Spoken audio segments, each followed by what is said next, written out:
Assalamualaikum warahmatullahi wabarakatuh. Perkenalkan, nama saya Devi Nurmalasari, NIM 1021900108.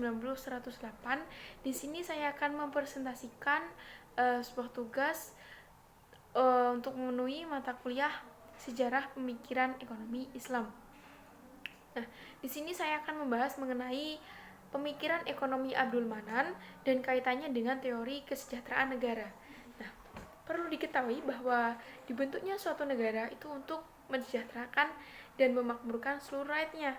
Nah, intinya negara kesejahteraan atau welfare state itu dianggap sebagai jawaban yang paling tepat atas bentuk keterlibatan negara dalam memajukan kesejahteraan rakyat, di mana itu tadi tujuan pendirian negara Republik Indonesia pada dasarnya untuk mensejahterakan seluruh rakyat tanpa terkecuali. Dengan kata lain, negara Indonesia bertujuan untuk membentuk negara kesejahteraan gitu. Nah, lalu nanti bagaimana kaitannya dengan pemikiran ekonomi Abdul Manan? Jadi gini, saya mau menjelaskan dulu secara singkat ya biografi Abdul Manan. Jadi Muhammad Abdul Manan itu lahir di Bangladesh tahun 1938. Nah, pada tahun 1960, ia mendapat gelar master di bidang ekonomi dari Rajasi University. Nah, dan bekerja di Pakistan dan selanjutnya bekerja di Pakistan. Terus tahun 1970 ia meneruskan belajar di Michigan State University dan mendapat gelar doktor pada tahun 1973. Nah, setelah mendapat gelar doktor, Manan mengajar di Papua Nugini. Terus pada tahun 1978, ia ditunjuk sebagai profesor di International Center of Research in Islamic Economic di Jeddah. Gitu. Lanjut. Jadi Abdul Manan ketika menjelaskan pengertian ekonomi Islam, dia menyebutkan bahwa Islamic economic is a social science which studies the economic problem of a people imbued with the values of Islam. Jadi di mana menurut beliau ilmu ekonomi Islam adalah ilmu pengetahuan sosial yang mempelajari masalah-masalah ekonomi masyarakat yang diilhami oleh nilai-nilai Islam gitu. Terus ekonomi Islam itu menurutnya berhubungan dengan produksi, distribusi, dan konsumsi barang serta jasa, di mana di dalam kerangka masyarakat Islam di dalamnya jalan hidup Islam ditegakkan sepenuhnya gitu. Jadi menurut Manan, yang membedakan sistem ekonomi Islam dari sistem sosioekonomi yang lain itu adalah sifat motivasionalnya yang mempengaruhi pola, struktur, arah, dan komposisi produksi, distribusi, serta konsumsi. Nah, dengan demikian, tugas utama ekonomi Islam adalah menganalisis faktor-faktor yang mempengaruhi asal-usul permintaan dan penawaran sehingga dimungkinkan untuk mengubah keduanya ke arah distribusi yang lebih adil gitu. Jadi intinya ekonomi Islam itu dalam berteori di distribusi, konsumsi, produksi itu mengarah pada keadilan gitu.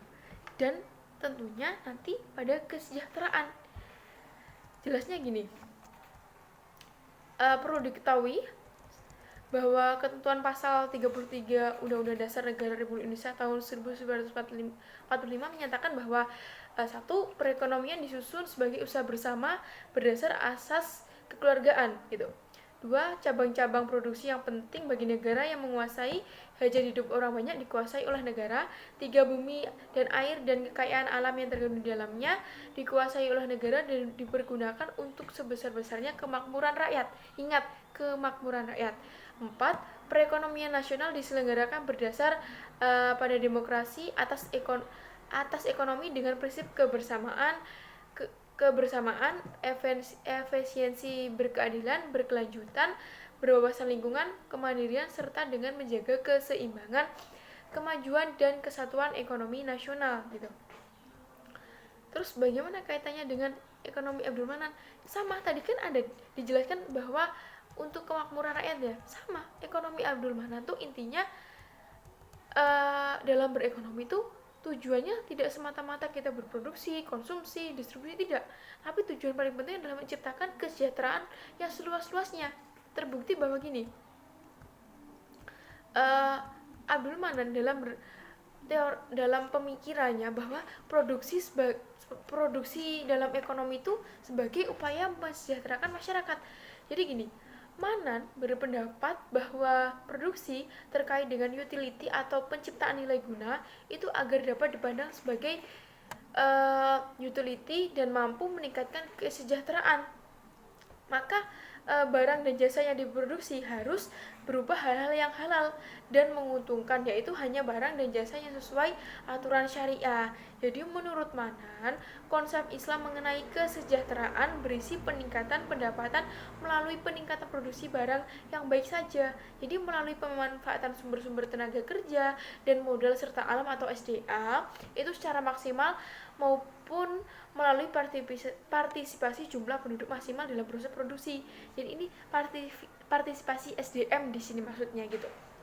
Nah, menurut Abdul Manan, gabungan dari motif laba, kebersamaan, dan tanggung jawab sosial serta dorongan moral akan memacu proses produksi dan distribusi menjadi maksimal, sehingga ekonomi Islam ini menekankan pada individu dan pemerintah untuk berperan banyak dalam kegiatan produksi. Sementara itu, proses produksi menurut Manan adalah usaha bersama antara anggota masyarakat untuk menghasilkan barang dan jasa bagi kesejahteraan ekonomi mereka. Jadi ini loh ininya, bagi kesejahteraan ekonomi mereka. Tentunya Manan ini mengedepankan bahwa dalam produksi, distribusi, konsumsi itu tidak semata-mata hanya praktik dan teori. Intinya untuk mewujudkan kesejahteraan yang seluas-luasnya bagi seluruh masyarakat tanpa terkecuali. Ini tentunya sama dan persis seperti teori kesejahteraan negara, di mana dibentuknya suatu negara ingin mewujudkan kesejahteraan dan kemakmuran bagi seluruh rakyatnya tanpa terkecuali gitu. Jadi dari sini sudah dapat dilihat bahwa pemikiran ekonomi Abdul Manan itu sejalan dengan teori kesejahteraan negara. Oke, selanjutnya. Terus bagaimana jika terjadi tentang persoalan pemerataan ekonomi? Di sini ada konsep pemecahan masalahnya, misalnya dengan pembayaran zakat, larangan riba atas pinjaman konsumtif maupun produktif, hak atas sewa ekonomi murni, terus dorongan untuk memberi pinjaman secara tulus dan ikhlas, dan lain sebagainya. Di sini sudah bisa dilihat tentang larangan riba, pinjaman yang tulus dan ikhlas. Ini tuh juga ditawarkan dalam ekonomi, dalam sistem ekonomi Islam itu ditawarkan semata-mata juga untuk kesejahteraan, menjunjung tinggi kesejahteraan masyarakat gitu. Dengan adanya misal saja dengan adanya larangan riba, apa sih gunanya? Masalahnya itu juga untuk menjunjung tinggi kesejahteraan masyarakat gitu. Karena riba sendiri itu akan menyengsarakan masyarakat gitu.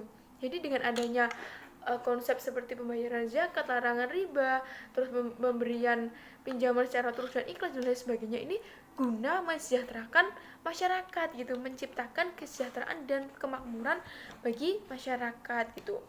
Terus dari sini dapat disimpulkan bahwa Manan menilai bahwa konsep ekonomi itu ekonomi Islam itu intinya diilhami oleh nilai-nilai Islam, oleh syariat-syariat Islam, sehingga ini nanti akan mengarah pada kesejahteraan dan kemakmuran gitu. Dan juga pendapat Manan dalam konsep ekonomi Islam ini, di mana kebijakan fiskal bertujuan untuk mengembangkan suatu masyarakat yang didasarkan atas distribusi kekayaan berimbang dengan menempatkan nilai-nilai material dan spiritual pada tingkat yang sama. Nah, dengan demikian Manan menghendaki kebijakan fiskal tidak hanya meletakkan orientasi material, akan tetapi perlu meletakkan perspektif nilai-nilai spiritual gitu. Jadi Manan meletakkan wakaf sebagai instrumen kebijakan fiskal yang potensial dan juga zakat tadi.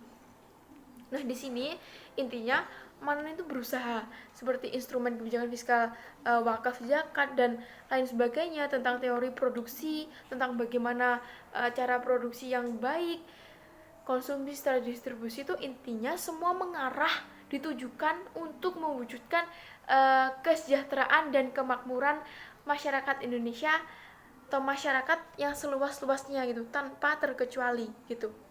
Jadi sangat benar dan sangat berkaitan bahwa pemikiran ekonomi Abdul Manan ini berkaitan dan sejalan dengan teori kesejahteraan negara. Itu tadi.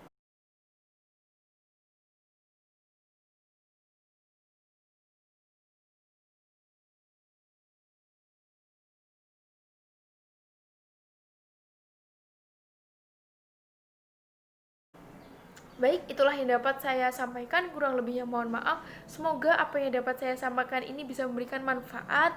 Uh, itu cukup sekian dari saya. Wassalamualaikum warahmatullahi wabarakatuh.